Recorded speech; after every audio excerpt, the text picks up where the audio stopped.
in slight chains against Puck and Legion and TA is all pretty nice. Very easy way to low impact lock them down, force defensive skills, and then pick and choose your final initiations for EG. So I don't know, EG's lineup is hard to look at and say there's major issues with it. I feel like the Quincy draft has some weird stuff going on. Maybe they outstack them or something, but EG draft is way more comfortable to predict as a likely victory. You both seem, like you're heavily leaning towards Evil Geniuses when it comes to the drafting side. So how does Quincy Crew actually win with this lineup? Like, what is their main objective? Stack a lot of camps with Shadow Demon that TA can farm, so get TA abundantly ahead in net worth without TA losing the lane. And then, I don't know, out team fight EG with Shadow Demon ulti, maybe kill Razor or something. Don't get TA linked.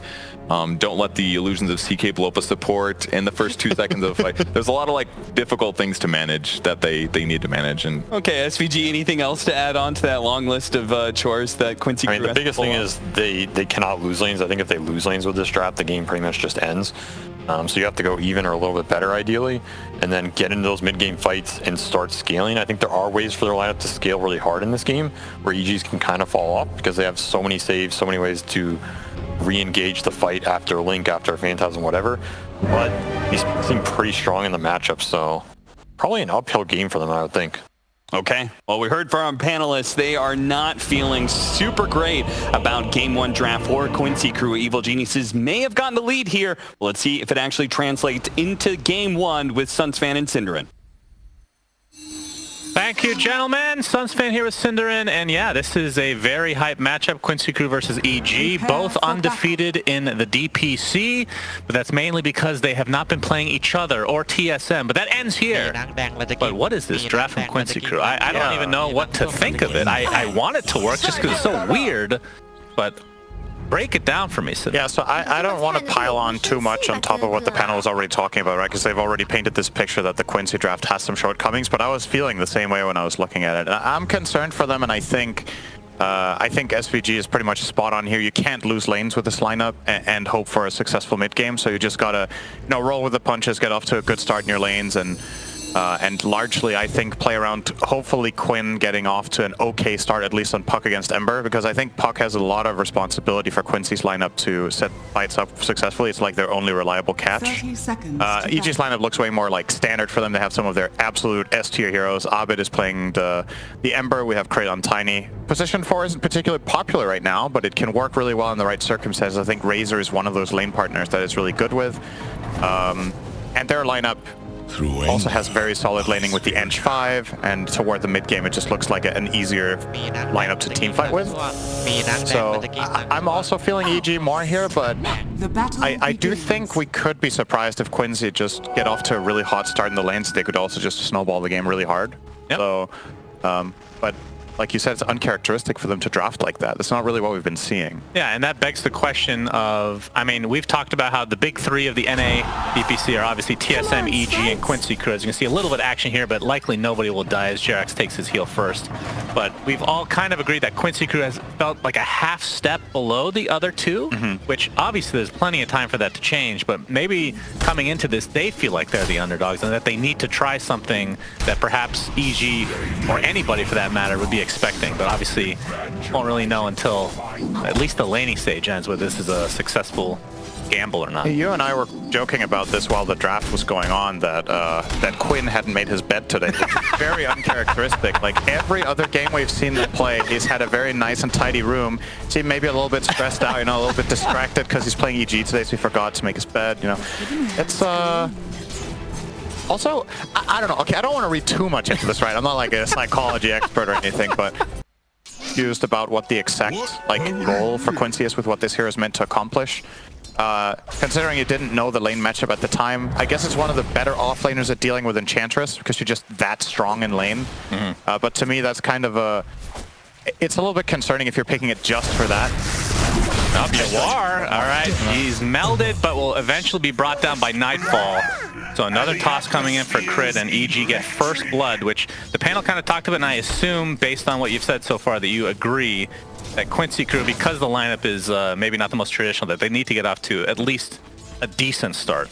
which already 1k deficit for them. I'm surprised to see Ponlo's skill build like this, by the way. We haven't really talked about that just yet, but Decrepify is, to me, an integral part of countering Razor in lane. True. And bypassing that until level 4, I think, is just flat out, in my opinion, just a mistake here.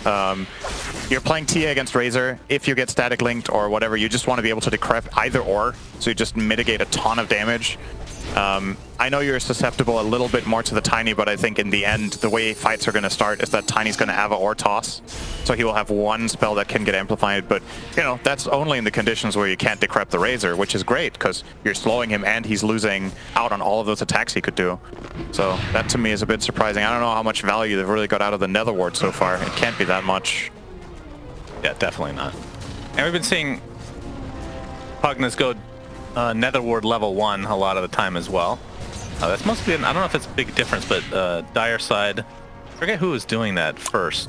I think it just mainly depends on the hero matchups in the lane. You want to have that against heroes that like spam spells, for example, because the base damage is so high. Not the case in this lane. You see Nightfall and crit again, going behind the tower. The Nether Ward is there. Ponlo gets tossed back in, but looks like he'll live as Jerax made the transition over as well. And will heal the rest of his teammates, but another TP was forced. Yep. That should be good news for RTZ. I think this lane, CK against Legion, is completely playable for CK. Probably one of the only melee heroes that truly doesn't mind standing one-on-one. You just have so much lifesteal from the Chaos Strike. You hit level 6, you can even be a kill threat with +1 rotating up to the lane, so totally fine for RTZ. Kezu is farming pretty well in that lane. Yeah, for sure. For all intents and purposes. I mean, every lane's going okay for Quincy, except for the safe lane where Yawar's being out-farmed by the off-lane Razor for Nightfall. And again, Ponlo went 2 points in Nether Ward now, so I don't think these Decrepify situations are looking any better. Try to TP out, but he will die mid-TP, which means he's going to have to make the walk of shame, and Yawar not off to a very good start this game as a result. That is the worst death you can have. This kind of death as a carry. Yes. You die after TPing.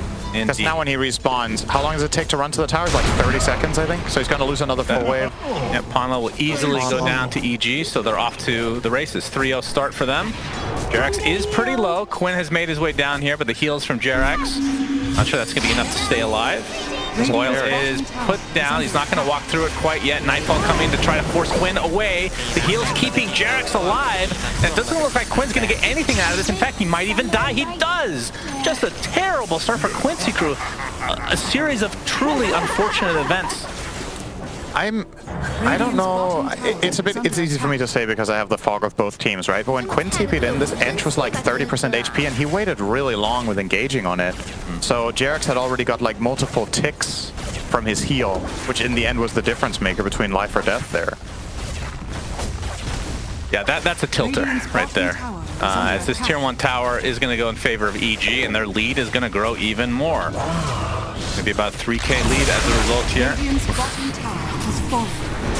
And Milan will be denying the rune at the very least as Abed getting some damage in before he goes, although it might be coming over with crit.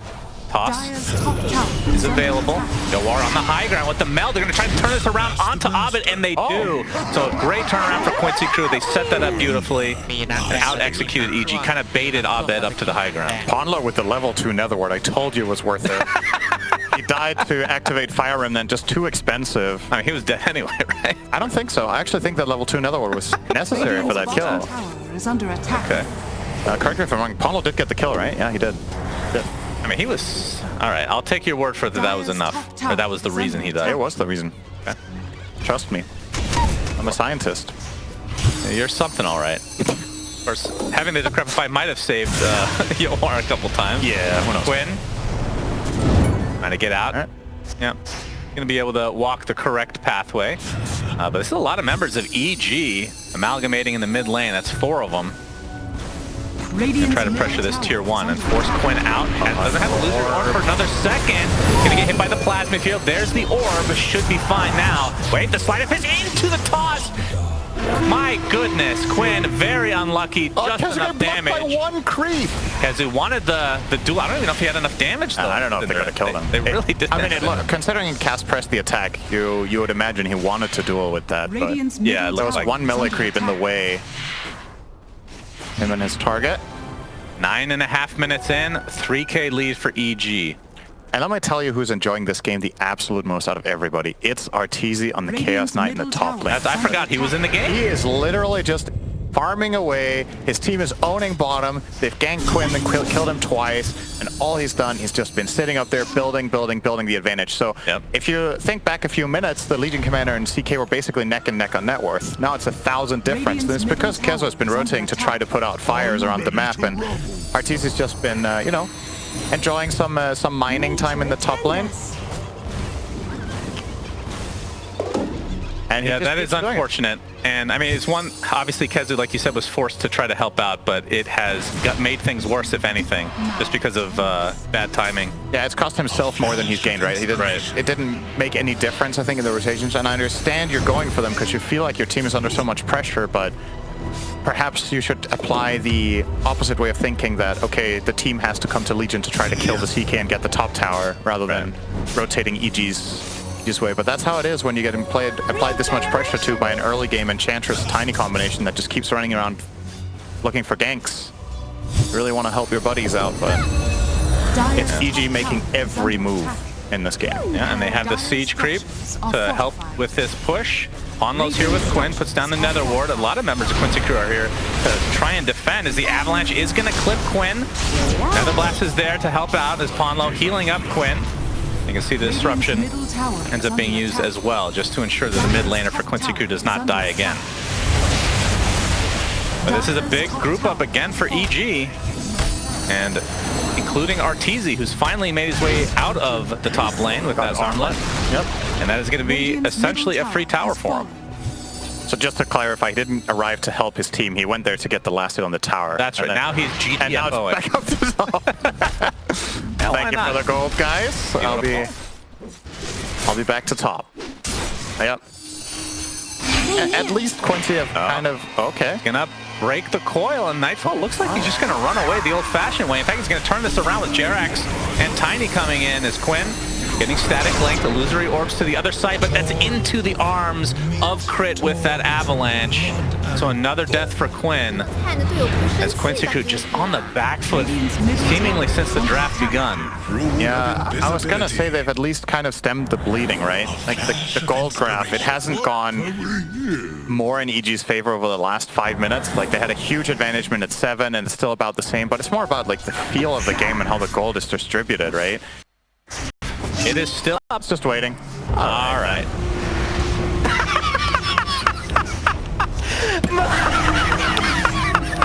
As we missed the first duel victory of the game.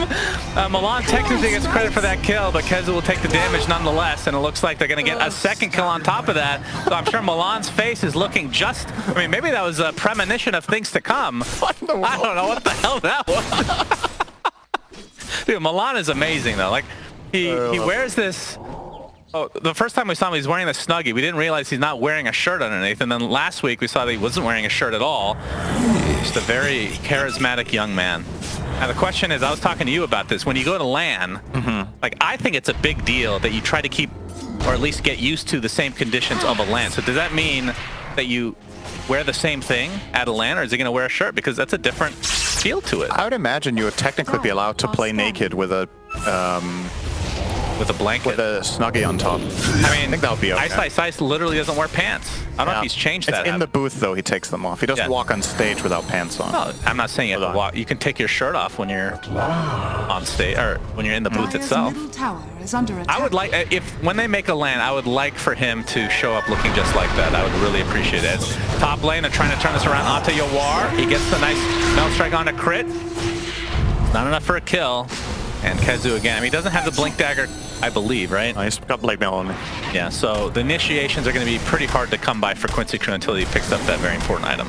I do think it makes sense for him to go blade mail here, though. If you have the dagger, I still don't think there's that much of a kill threat in the enemy team. So it's better to get some stat item that poses the kill threat if you do react. And he puts down the coil. See the remnant up for Abed, just waiting for that coil to disappear. Gets up the sleight of fist, but a nice dodge from Quinn. Looks like Abed has met his match. Neither hero ends up dying. I think Quincy crew will still be happy with that, based on how things have gone thus far. Yeah, that Blink Dagger, almost a Blink Dagger on crit. He's 50 gold away, just to show kind of the farm discrepancy. That's a position 4. Yeah. Sure. Or a Snuggie that has it on it. Yeah, sure. Or get a tattooed on your chest, and then you can play naked. Quincy Crew is looking for an org. Perhaps Snuggie is on the list of potential companies that they reach out to. As Yawar getting initiated on by Nightfall. No Disruption will save for now, but he's melded, decrypt. Fuel does not finish him off, and Pamela is just going to heal him up to a respectable amount. And now we have the duel inside of the coil. Is this going to be enough to get the damage? It does for Kezu, but he dies shortly after. Still 1-for-1. Quincy Crew will take this every single time. And this is while EG was taking Roche, or trying to at least. Yeah, that's pretty good. I definitely thought they were going to get rid of the TA there, but this time around, Decrep on point. They get the press the attack off as well, and it's just narrowly enough to keep Yawar alive. Thought he was going to die there without dagger. I thought the platform to have BKB is going to be pretty hard to kill in general. Hello. Yep, he shows himself. RTZ, Chaos Strike, Reality Rift. The crits here. And 1 crit. So 6k lead for EG at 21 minutes. A stompalicious game to start. Under attack. But from Quincy Crew's perspective, I mean, we theory crafted, or you did, theory crafted a lot of what they could do with the lineup in general. Now that they're behind, what do you think? I mean, I know it's harder, obviously, but like, where does it need to start for them? They need to get a fight where TA doesn't get linked. I actually think that's mandatory. Aside from, you know, obvious like skirmishes where you find a pick here or there, if it does get to a fighting stage... Crit ends up getting the Avatar correctly. Searing Chains holds Quinn in place. Attempting to get out. He's going to lose your orb again, but it's just too much time. Another death for Quinn, as EG basically getting everything they want. So, finish your thoughts, Syndran. They can't get linked on TA. Is that an RTZ? Oh, he's taking the bait. He really wants a little necro action. Crit actually gets the avalanche off. Donk. That's going to be a free support for EG, and the smoke ends up resulting in nothing. Well, a death. Well, it results in a negative outcome. Oh, you got the ward out? You got the ward out. Is okay, now it's negative. Double negative outcome. Still a couple minutes left on the Aegis. And I'm not sure if Kezu has technically shown with the Blink Dagger. I think he has. He does have Ogre Club, so it stands to reason that he probably has, like you said. EG just taking all the outer towers. I find it funny you still... Duel? He's not dying, though. Yeah, crit. Gets quite low, but here comes the static link, and it looks like Kezu gets up the over on the odds, so super fast, but Ember has the mobility spells, and that is another death for Quincy Crew. Come on, That's Yawar. All right. Tries to go for Jarek. That is a very tough kill, regardless, as looks like Shadow Demon's going to drop. So, EG just, again, any lane they go to, it feels like they get a kill. They have all the map control in the world right now, as Roche #2 still a couple minutes away. Quinn, he's gonna get static linked. He used himself, phase shift as well. Has Blink Dagger now, but it gets canceled by the tree toss from Crit. Very good timing from him. And just suffocate. If this was an NBA game, this is suffocating defense from EG right here, Syndran. I get that reference. Or is it? I mean, it could be offense maybe, but nobody says suffocating offense. That doesn't sound right. It's suffocating, whatever they're doing. Nobody uses basketball. They have a pillow to the face of Quincy Crew. Do you understand that reference at least? Because that's the pillow. Yes, nice. That's very morbid. Okay. I preferred suffocating defense. Okay. Even though they're on offense. That's a suffocating pillowcase that EG has. Got the despair cam here in the bottom. Kezu is... Is that new? I haven't seen that yet. Despair cam. Oh, that's so good, actually. Okay, we're going into idle animation here. Actually, just looking around. It's hard. If only that was LC that wrote that one, that used that voice line. Yawar trying to keep his teammates in high spirits with the taunt. Hopefully we can get some more Milan camera action to see what his situation is looking like. I don't know if he's gone completely shirtless now without the blanket, just to switch things up. Is this a 15k lead for? No, still the same. All right. Radiant Staying composed. I are like to see that. My boy Milan. But this Quincy Crew has to get something out of this smoke. And nobody's remotely close, if you can see on the minimap here. And if they do end up running into EGs, they're going to be a double damage Ember. So, Yikes. Yeah. and EG within their own ward vision, they're just going to keep controlling this area. Just, you know, textbook stuff. Wait for the next Radiant's middle tower. What was that in response to? I don't know. I don't know what it is, and it doesn't matter. The context, I need to... Okay, if Quincy Crew ends up winning this, we need to interview Milan and ask. This is amazing. Alright, oh, that's a lot of damage. The Soul Catcher applied to RTZ, but Nightfall coming into the base. They destroy the Pugna. Yawar getting crushed. Oh, gets the meld off and it's getting healed from afar. They don't have any vision. That was a refresher from Nightfall, so much damage with that ult of his. Now they're going to focus on the abilities after 2 buybacks from Quincy Crew. They still have 1 available onto Shadow Demon. Radiant's top tower. Overwhelming odds is there. And here's the duel with the Blade Mail. Who's going to win it? Disruption saves Kezu for now, but look at the TA just gets melted. Gawar no longer alive, has no buyback, and GGs are called. This was a Gaben level shellacking. 420 occurred in this game as well, which I'm sure everybody was really excited about. Damn, you're becoming more of a memer with old age, I have to say. Even appreciate the despair cam, you know? Well, I can